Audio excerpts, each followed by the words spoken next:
Boom. That right there is what sweet revenge looks like. The Alabama Crimson Tide going to Norman, Oklahoma, and avenge that loss in mid-November. Look, y'all, I was there. I was there in Tuscaloosa when that loss happens. I watched Oklahoma players spit on the Alabama logo, and that shit was personal. And Alabama got their revenge tonight. Oklahoma had beaten Alabama in 2 straight meetings. And so there was a lot riding on the Tides to get this done. And when this thing first started off, it almost felt like 2.0 of the matchup that we saw in Tuscaloosa. Alabama was falling into Oklahoma's trap, as I say. They were playing into Oklahoma's game plan. Oklahoma was methodically driving on the field. Alabama was playing soft on defense. It's not very physical at all. Oklahoma was just more physical, seemed like they wanted. They're just playing with more passion overall, I would say. And they were starting with great field position on every drive. You were seeing that. I feel like Oklahoma was starting on like the average of their own 45, and which made it easy to set up those drives. Alabama was going 3 and outs. Oklahoma was giving them very confusing looks on defense, and they did all game. I mean, Brett Venables, that defensive staff, they were drawing up some serious shit all game. So I tip my cap to them because that was incredible. But the inflection point, the turning point of this game, Oklahoma was up 17-0 at one point. And the real inflection points of this game was the block punts. I mean, Alabama had a nice 75-yard drive. They're down 17-0, and that kind of gave some momentum back to Alabama. I mean, Ty Simpson completed a great pass to, I want to say it was Isaiah Horton. I'm jogging my memory a little bit, but that kind of sparked that Alabama offense a little bit. They're able to drive down the field, get a touchdown, but it's still, I'm sitting there, and as an Alabama fan in the second quarter, transparently, I'm still just like, wow, how do we show up to this thing just completely unprepared and have no energy, no vigor, no willpower? I mean, I was embarrassed because if there's any game out there for an Alabama fan or player that's going to motivate the shit out of you, it's this game. It's the opportunity to go up here and get revenge on a team that beat you in your stadium and disrespected you on your fields. And this is a playoff game. It's a rematch. Winner goes to the Rose Bowl. The stakes don't get higher. Like, why the fuck aren't you locked in? Well, Alabama flipped the switch in the second quarter, and they blocked that punt. They only got 3 out of it, but it was the act of blocking that punt that put wind back into sails for the Tide. And then, of course, Xavier Brown, another pick six. It was shades of Tennessee all over again. And the Tide, from there on out, they never looked back. 27 unanswered points. One of the best runs that we've seen this season out of Alabama. One thing you're seeing a lot in the first half, too, I mean, Alabama's getting no pressure on Oklahoma's offense. I'd also, John Mateers is sitting back there, the clean pocket. He's nice and comfortable. They're running the ball at will with Torrey Blaylock. I mean, Deion Burks, Tanya, they're getting theirs. And then second quarter, Ty Simpson sees the backs that go through the hoop once. Get that block punch. So in good field position again. And the game plan just starts to flow effortlessly. Ty Simpson looked a lot more comfortable, a lot more assured in himself late first half and going into the second half as well. And when you trust yourself, you're just more efficient. He was given more time in the pockets to navigate. So Daniel Hill pop off a 30-yard run. I never thought I'd see that this year. But also shout out to Latsier Brooks. He had a great game, 79 receiving yards, 2 touchdowns. I mean, he's been nothing short of spectacular for the Tide this year. And, of course, my man Isaiah Horton balled out. I mean, one of the best catches I've seen this year, Jeremy Bernard's. It was like shades of David Tyree. And I hate mentioning that because I'm a Patriots fan. But that catch in the fourth quarter was like shades of David Tyree. And he pretty much just summed that guy, mossed that guy in Oklahoma. It was so incredibly impressive. So as a Bama fan, I'm really proud of this team by the way that they gritted this out. I mean, how in the face of adversity, how do you respond? You're down 17-0. The wind is completely taken out of your sails. Yes, we've seen this out of Alabama a lot this year. We saw it with the Vanderbilt game too. Diego Pavia threw a red zone interception. I felt like that game was getting out of control. And sometimes you've got to either create an opportunity or let an opportunity happen and take advantage of it. And that's what Alabama did tonight. I mean, it's one thing, and I continue to learn this as a football fan myself. Success isn't linear, and there'll be times as a fan when I watch these games and I get very amped up. I get very worked up. We're down 17-0 in the second quarter. There's no passion. We're not doing anything with the ball. Just 3 and out, 3 and out, 3 and out, and Ty Simpson just letting the play clock drop right down to 1 and 0, delay game, I'm beside myself. Success isn't linear. All it takes, Alabama just needed a spark. What I think happened too, partially in this game to start the beginning, was that Georgia loss carried into this Oklahoma game for Alabama, and that happens a lot in sports. When you have a performance that bad, it is going to carry over. It is going to translate over into the next week. Just because you've got to shake out of that funk. That 75-yard drive helped Alabama get out of it, but it was also the breaks that the Tide were able to get in the second quarter with the block punt, with the interception, just put wind back in the sails of this team. You have that Georgia game happen, and then you have everybody telling you shouldn't belong in the playoffs, and you suck, and this and that. You get a couple things go your way, and it's like, all right, you see the ball go through the hoop. That's confidence. You just have to see the ball go through the hoop. And that's what happens with Alabama tonight. And I'm going to say this about Oklahoma. I love teams like Oklahoma because they're physical, they're edgy, they've got this aura about them. Like, they just play old school football. And I'm an old school guy, so I appreciate that. I appreciate what Oklahoma brings to the table.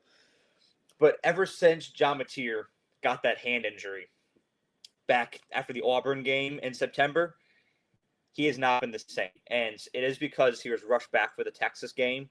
They wanted him back for the Red River rivalry. They rushed him back. Oklahoma would have been better letting him rest that hand up a few weeks and then be ready for now, because I think this excuse me, I think this is a solid football team. Oklahoma's got some weaknesses. Like, they never really established their presence running the ball this year, which surprises me. I thought that Jaden Ott and Torrey Blake would be a 1-2, maybe not quite Sonic and Knuckles, but the college version of it, the Norman, Oklahoma version of it. But that just never really took off. It was kind of like Miami. That the run game just never really took off this year, and I can't really understand it. But I like Deion Burks a lot. I like Satania a lot. I think they've got 2 first-round draft picks on that defensive line, and Stone and Mason Thomas, excuse me. I mean, those guys are absolute dogs. Like, there's, especially the defensive side of the ball, Oklahoma is a fantastic team. But I could tell, and this is why I picked Alabama, I could tell in the games following the Alabama win in Tuscaloosa, Oklahoma could never establish rhythm on offense. They never looked comfortable on offense at all. It was anemic against Mizzou and also against LSU, which and LSU is a team that pretty much just mailed it in. They're just waiting for Lane Kiffin. And you're at home and you're just struggling to move the ball downfield all night against them. That was just mind-blowing to me. And so I picture them coming into this thing, and I'm like, Alabama maybe a little sluggish to start this thing, but I think that they're going to figure this out, because if they can put Oklahoma's offense in a box and get a lead by multiple possessions, you win this game. And that's exactly what Alabama did. In the second half, they're able to really limit John Mateer, put him in a box. And what was interesting about this game too is that the teams became inverses in the second half. Oklahoma was an inverse of itself in the second half. Alabama was an inverse of itself in the second half. Alabama looked like Oklahoma did in the first quarter. Oklahoma looked like Alabama did in the first quarter in the second half. It was quite a fascinating thing to watch. Oklahoma looked very rushed and flustered and confused on the offensive side of the ball, and Alabama looked very assured. Alabama was playing physical on the defensive side of the ball. Oklahoma was starting to look a little bit more porous. Again, 27 unanswered points for the Tide tonight. They hung 34 on what I think is one of the best defenses in all of college football. Another thing that I want to shout here, I want to start to get into these team stats a little bit. Turnovers. I said that was going to be huge in this game, right? So, Bryant-Denny Stadium, November 15th. Bama, 3 turnovers. Gave Oklahoma great field position all day. Costly mental errors. I said if Alabama wins the turnover battle tonight, they win this game. Well, what happened? 0 turnovers for the Tide. 1 pick 6 for Oklahoma. Just like Oklahoma had in Alabama and Bryant-Denny. Tonight was true poetic justice for the Tide. It's the fan coming on me a little bit. It's true poetic justice for everything that happens back in November. And it was a beautiful thing. Alabama also won the penalty battle 4 penalties to 5. Alabama is not great on third down tonight, and 2 for 12. That's if you want to beat Indiana, your third down efficiency has got to be a lot better. Your efficiency overall has got to be a lot better. Oklahoma's was 7 for 18 tonight. Both teams were 1 for 1 on fourth down. And so Alabama has a game here on New Year's Day, the Rose Bowl, against the Indiana Hoosiers. And I'm going to be honest, I thought about it a little bit, and I really like Alabama in this game. I think that they match up well with Indiana. And we're going to break this down here more in a few weeks, but just looking at it from a glance, Alabama's got that chip on their shoulder because everybody is telling them how much they suck and how they shouldn't belong in the playoffs. And Notre Dame should be in over them. Conversely, everybody's been telling Indiana how great they are. They're enchanted by the story. Fernando Mendoza, Heisman. He deserved it. Love that guy. I love the whole Indiana story. I made a video on them a few weeks ago. Fans been great. The video popped off. I appreciate that. But I just think that mental matchup between Alabama and Indiana, I think the Tide are going to really have an edge there. And like I said at the end of the broadcast tonight, if you can have a win like this where you come together as a team, you're facing adversity, you're down by 17, you experience adversity like this, and then you're able to find a way to bounce back like that. That just brings you closer together as a team, and that momentum can carry on into the next game. And Indiana's got a long time between that Big Ten championship and the Rose Bowl, and it kind of felt like they won the Super Bowl that day. And so you're just going to have time to sit and feel good about yourself. Alabama played a game. They've got the momentum going. Alabama can make an Ohio State type run last year if they make something out of this. They can make an Ohio State type run this year because it's all about just building those wins. Ohio State ended the year last year with an embarrassing loss to Michigan.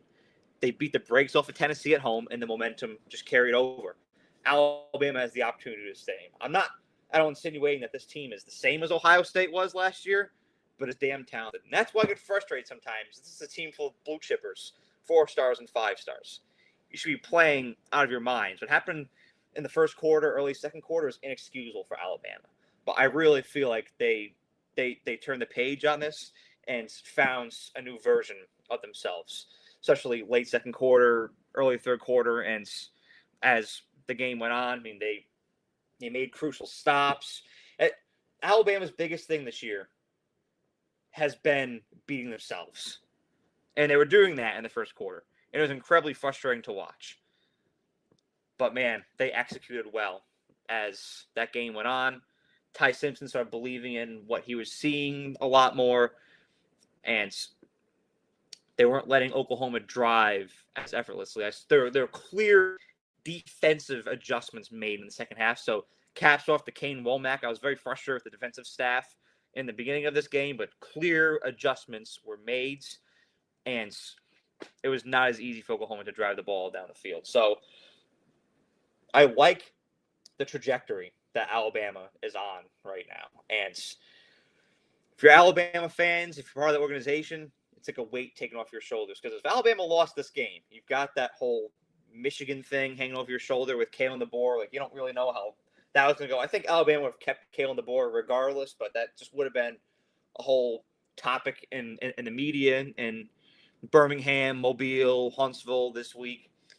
Now you kind of put that to bed. And if Kalen DeBoer can go take this Alabama team and beat Indiana, the conversation then completely shifts to this being a remarkable story. So it'll be interesting to see where this Tide team goes from here. As far as Oklahoma, great season, 10-3. Like I said, as an Alabama fan, I have nothing but respect for this Oklahoma team and the fan base. Most Oklahoma fans I know are great, and I respect the way that their players play. I mean, Venables always has them boys ready to go.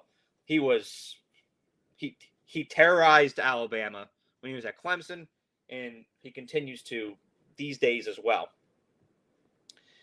I like the trajectory that this team is on. And if I'm a recruit, I look at how they're developing guys, and I'm like, I want to be a part of this, especially if I'm a defensive player. I'm like, I would run through a wall for this guy. The way defense played this year was incredible. I like the way that he's changed the identity of Oklahoma over from being finesse to more physical, punchy in the mouth. It'll be interesting to see if I honestly, I think that John Mateer stays with the way that the second half of the season went. He was never the same guy after that hand injury, and it showed down the stretch. He can rehab that thing in the offseason.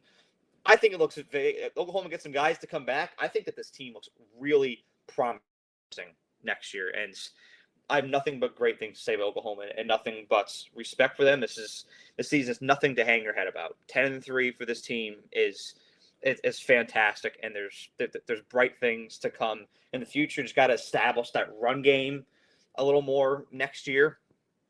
But I like the pace they're on. I like the trajectory that this Oklahoma team is on. But yeah, this was a thrill of a game. This was a fun game to watch. I mean, that one call I want to reference here in the second quarter for interference with the official on the sideline for Alabama. I mean, I can't hold back. That was fucking wild. Like, I couldn't believe they even came up with that shit. This ref crew definitely missed a couple big calls tonight and called out some ones that shouldn't be, but that's typical. No, when Luke and I previewed this game a few days ago, we said this was going to be a tough game for either one of these two teams, and it was a battle of will. It was a battle of attrition. There's nothing linear about this game, but this is a game right here that shows why football is a beautiful thing.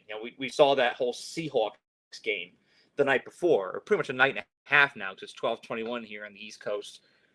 No, you had the Rams up 30-14 at one point. Seattle storms back. Oklahoma up 17-0. Alabama storms back. So these games really are just never over until they're over, and that's what makes it so fun to watch. Very, very roller coaster up and down game. I had a lot of fun watching it. I don't know about y'all, but watching Alabama storm back, that comeback was incredible. And those are especially coming from that Georgia game where nothing was going your way. The first quarter, nothing was going your way, and then the rest of the game, you kind of figure out and start to navigate it. This could be a sign of some really positive momentum for the Tide. One thing out for Alabama against Indiana, that offensive line is. I don't know what it is this year. It's just not coming together, not creating those gaps for running backs, and not really allowing Ty Simpson to run play action effectively. So you can see that a little bit more in the Indiana game. I think this is a team that can get better each and every single week. So it's all, like Tom Brady says, it's all about getting 1% better every day. And at the end of the day, if you can do that, you can reach incredible heights. And I believe this Alabama team can. So phenomenal win for Alabama. They get their revenge for everything that happens back in November. Oklahoma cannot say that they own the Tide just yet. I do kind of credit my hype video today for the win. Just saying. For Oklahoma, man, great effort. I'm sure them boys at Bama are going to be sore by the way that Oklahoma hit them tonight. So caps off for that. But very fun game to watch. Let me know what y'all think about it in the comment section below. You'll notice I'm here in Brunswick, New York for Christmas, for the holidays. I'll be here for Christmas and New Year's. This is what I'll be doing all my reactions for the first two rounds of the CFP. They'll be back in Fort Worth, but I'm in Brunswick, New York. I'm out on my back porch here. It is fucking freezing. It's like 18 degrees out here. My feet are like icicles. You probably hear the wind behind me, but you know what? I do it for the grind because I love this shit. And I love y'all. And thank you for watching this. And I can't wait to break down more of these games as they unfold. Happy CFP. Have a great night.